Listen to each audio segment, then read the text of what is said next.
किरण एवं आशा की किरण दोनों ही हमारे जीवन में ऊर्जा और उजाला लाती। तो आइए इन आशाओं से भरे हुए सफर पर साथ चलते हैं। जेब खाली हो फिर भी मना करते नहीं देखा, मैंने पिता से अमीर इंसान नहीं देखा। गुलजार साहब की ये कुछ पंक्तियाँ हैं और कुछ माँ के लिए भी कहना चाहूँगा। जहाँ सब कुछ माफ़ हो जाता है वो जगह है माँ का दिल। मेरे प्यारे दोस्तों एवं मेरे प्यारे प्यारे बच्चों, आशा की किरण के इस स्वर्णिम सफ़र में आप सभी का स्वागत है। आज मैंने अपने वक्तव्य में थोड़ा सा परिवर्तन किया। मैं आज अपने बच्चों से ज़्यादा उनके माता पिता यानी हमारे प्रिय मित्रों को संबोधित करना चाहता हूँ। दोस्तों, आपको याद होगा अभी कुछ दिनों पहले केबीसी के सीज़न 17 के जूनियर स्पेशल एपिसोड में एक बच्चा आया था, इशित भट्ट, जो कि सोशल मीडिया पर बहुत वायरल हुआ था और बहुत ही ज़्यादा ट्रोल भी हुआ था। कारण था उसका व्यवहार, उसके बोलने का तरीका और ओवर कॉन्फिडेंस। सोशल मीडिया पर बहुत लोगों ने उसके लिए बहुत सी बातें बोली। बहुत से लोगों ने ये भी कहा कि ये एक ख़राब परवरिश का नतीजा है। और आपको याद होगा उसी वक्त हम लोगों ने एक टर्म सुना था, 6 पॉकेट सिंड्रोम, जो कि पेरेंटिंग सिंड्रोम के बारे में बताता है। मेरे प्यारे बच्चों एवं मेरे दोस्तों, आज उसी सीरीज़ में एक और पेरेंटिंग सिंड्रोम के बारे में बात करेंगे, जिसको कहते हैं helicopter parenting syndrome. Doctor Haim Ginott एक चाइल्ड साइकोलॉजिस्ट थे और एजुकेटर भी थे। 1969 में उन्होंने एक बुक लिखी थी जिसका टाइटल था बिटवीन पेरेंट एंड टीनेजर। ये टर्म तब से पॉपुलर है। तो आइए कुछ सिंड्रोम यानी इसके साइंस या सिम्टम्स के बारे में जानते हैं और फिर उसके समाधान पर भी चर्चा करेंगे। दोस्तों, हम सभी के जीवन में ये अद्भुत एवं सुखद अनुभव का क्षण आता है जब हम सभी को माता पिता बनने का सौभाग्य प्राप्त होता है। लेकिन इस सुखद अनुभव के साथ साथ एक जिम्मेदारी भी आती है और वो है परवरिश की। बच्चों की परवरिश माता पिता के लिए हमेशा एक चुनौती रही है। यहाँ पर सभी के मत अलग अलग होते हैं। कुछ विद्वान कहते हैं बच्चों के दोस्त बनो, कुछ कहते हैं उनके संरक्षक बन जाओ, और कुछ लोग कहते हैं कि जीवन में केवल अपने बच्चों को ही प्राथमिकता मानो। किसी की ना माने तो अब डिजिटल दुनिया में इंटरनेट पर आपको पेरेंटिंग के कई तरीके मिल जाएंगे। लेकिन कश्मकश यह है कि यह शैली सच में हमारे बच्चों के लिए सही और संतुलित परवरिश का रास्ता दिखा सकती है? ये थोड़ा जटिल है। तो आइए पहले ये जानते हैं कि बच्चे को पालने में और परवरिश में क्या अंतर होता है। पालना मुख्य रूप से बच्चे की शारीरिक ज़रूरतों जैसे कि भोजन, आश्रय या स्वास्थ्य को पूरा करना है। पालने का मतलब शारीरिक देखभाल यानी खाना खिलाना, कपड़े देना, बीमार होने पर डॉक्टर के पास ले जाना एवं सुरक्षित रखना। ये तो शारीरिक देखभाल हो गई। दूसरी है भरण पोषण।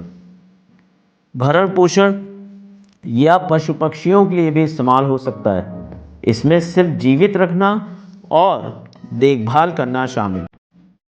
परवरिश एक व्यापक प्रक्रिया है जिसमें बच्चे के मानसिक, भावनात्मक, सामाजिक और नैतिक विकास की जिम्मेदारी शामिल होती है, जैसे चरित्र निर्माण, अनुशासन, आत्मविश्वास और जीवन शैली सिखाना, ताकि वह एक जिम्मेदार नागरिक बन सके।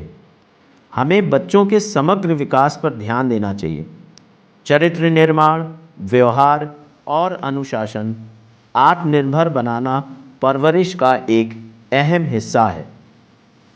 एक होती है पेरेंटिंग और दूसरी होती है ओवर पेरेंटिंग। पेरेंटिंग का सामान्य मतलब होता है कि बच्चे की सही परवरिश करना, जबकि ओवर पेरेंटिंग बच्चों की स्वतंत्रता और आत्मनिर्भरता को प्रभावित कर सकती है। ये दोनों ही व्यवहार कभी कभी बच्चों के भावनात्मक और मानसिक विकास में बाधा डालते हैं। तो चलिए जानते हैं कि हेलीकॉप्टर पेरेंटिंग के साइंस या सिम्टम्स क्या होते हैं, या वह लालन पालन और पोषण है जिसमें माता पिता बच्चे के आसपास हेलीकॉप्टर की तरह घूमते रहते हैं। वे 24 घंटे बच्चे पर नज़र रखते हैं, उसके हर काम का ख्याल रखते हैं और उसकी हर परेशानी को खुद सुलझाने लगते हैं। ऐसा करने से बच्चे में आत्मविश्वास की कमी आती, वह काम करना खुद नहीं सीख पाता, दूसरों पर निर्भर रहता है और फैसले लेने में भी डरता है। वह चुनौतीपूर्ण परिस्थितियों का सामना नहीं कर पाता। इसके अलावा ऐसा बच्चा सोशल और टीम वर्क स्किल में कमज़ोर हो जाता है और जीवन में असफलताओं को संभालने में असमर्थ हो सकता है। तो ये तो हो गया हेलीकॉप्टर पेरेंटिंग सिंड्रोम के सिम्टम्स, जो कि आप अक्सर अपने आसपास अपने जीवन में बहुत लोगों में ये चीज़ देखते होंगे। अब मेरे प्यारे दोस्तों, मैं चाहूँगा कि इस पे कुछ सजेशंस आपको बता सकूं कि आप उसको फॉलो कर सकें। तो सबसे पहली ज़रूरत पड़ती है कि अपनी सोच बदलें। हेलीकॉप्टर पेरेंटिंग सिंड्रोम की समस्या से अगर बच्चे परेशान हैं तो माता पिता को अपनी सोच बदलनी चाहिए। उनको मार्गदर्शन दें एक कोच की तरह और गाइड करें कि कैसे वे अपना कार्य खुद करें। दूसरा है कि उनके लिए लाइफ गार्ड बने, उन्हें खुद अपने काम करने दें और केवल तभी हस्तक्षेप करें जब वास्तव में खतरा हो, बाकी सब कुछ उन्हें खुद संभालने दें। उन कार्यों की जिम्मेदारी लेना बंद करें जिन्हें वे स्वयं करके परफेक्ट हो सकते हैं। चौथा है, उन्हें संघर्ष करने दें। बच्चों को चुनौतियों का सामना करने दें और असफल होते हैं तो होने दें, क्योंकि असफलता इंसान को बहुत कुछ सिखाती है। पांचवा है कि विकल्प प्रस्तुत करें, नियंत्रण करने के बजाय निर्णय लेने के लिए प्रोत्साहित करें। उनको ऑप्शन दें कि आपके पास लाइफ में ये ऑप्शंस हैं, आप इसमें से क्या चूज़ करना चाहते हैं। और आखिरी है कि उनको ध्यान से सुनें। कभी कभी माता पिता बच्चों को इतना ज़्यादा नियंत्रण में रखते हैं कि वो अपने विचार या मन में बैठे डर को भी नहीं शेयर कर पाते। उनके विचारों को ध्यान से सुने। तो दोस्तों, ये कुछ सजेशंस हैं जिससे आप अपने इस सिंड्रोम से बाहर आ सकते हैं, क्योंकि हम सभी लाइफ में इस स्टेज से गुजरते हैं। अगर आपको याद होगा, मुझे तो बहुत अच्छे से याद है कि हम लोग बचपन में साइकिल चलाना सीखते थे, तो उस समय क्या होता था कि सपोर्टर वाली साइकिल नहीं आती थी। उस समय साइकिल ऐसी ही आती थी और हम लोग उसको चलाने के लिए किसी बड़े का सहारा लेते थे। वो 1-2 दिन हमारे साथ संभाल रहे हैं, दौड़ रहे हैं, और गिरते भी थे, चोट भी खाते थे, संभलते भी थे, और 1 या 2 दिन के अंदर साइकिल चलाना सीख जाते थे। लेकिन आप एक बार को इमेजिन करिए कि अगर हम हमेशा बच्चे के साथ दौड़ते रहें, उसकी साइकिल पकड़ते रहें, उसको संभालते रहें और ये कहें कि नहीं, जैसे आजकल आप देखते हैं कि सपोर्टर वाली साइकिल आती हैं, तो वो सपोर्टर आप हटवाइए ही ना, तो बच्चा कभी बैलेंस करना सीख ही नहीं पाएगा। तो बच्चे को वहाँ तक आप सपोर्ट दीजिए जहाँ तक ज़रूरत है। 2 साल का बच्चा है, वो अपने शू के लेस खुद नहीं बांध पाएगा, बेशक हम बांधेंगे। लेकिन अगर वो बच्चा 10 साल का हो गया है और 15 साल का हो गया है, फिर भी हम उसके शू के लेस बांध रहे हैं, तो ये गलत है। वहाँ पे उसको सिखाइए, बताइए कि ये चीज़ तुम खुद कर सकते हो और ऐसे की जाती है। उसको गाइड करिए और उसे खुद से करने दीजिए।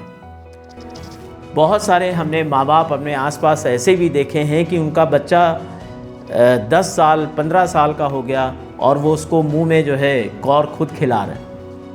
नहीं, इसकी ज़रूरत नहीं है, क्योंकि बच्चा 2 साल का है तो बेशक आप उसको मुंह में कौर खिलाएंगे, अच्छी बात है, क्योंकि वो नासमझ है, उसको नहीं पता है, वो नहीं कर सकता। लेकिन 10 साल के ऊपर बच्चा है तो फिर इन चीज़ों को आपको ध्यान देना चाहिए। आप उसे हैंडीकैप मत बनाइए, उसको इतना ज़्यादा कंट्रोल करने की, नियंत्रण रखने की ज़रूरत नहीं है, क्योंकि हम सभी माँ बाप होते हैं, सभी को डर लगता है कि बच्चे को चोट ना लग जाए, बच्चे को परेशानी ना हो, तो हम कंसर्न रहते हैं। लेकिन ये ज़रूरत से ज़्यादा जब होता है तो यही आपका हेलीकॉप्टर पेरेंटिंग सिंड्रोम में आता है। अगर आप बच्चे का होमवर्क खुद कर दे रहे हैं तो वो क्या करेगा, तो उससे सीखने दीजिए। नियंत्रण इतना ज़्यादा रखने की ज़रूरत नहीं होती है। मेरे प्यारे मित्रों एवं मेरे प्यारे बच्चों, आशा की किरण के स्वर्णिम सफ़र में मेरे साथ चलने के लिए आप सभी का बहुत बहुत आभार। नमः शिवाय।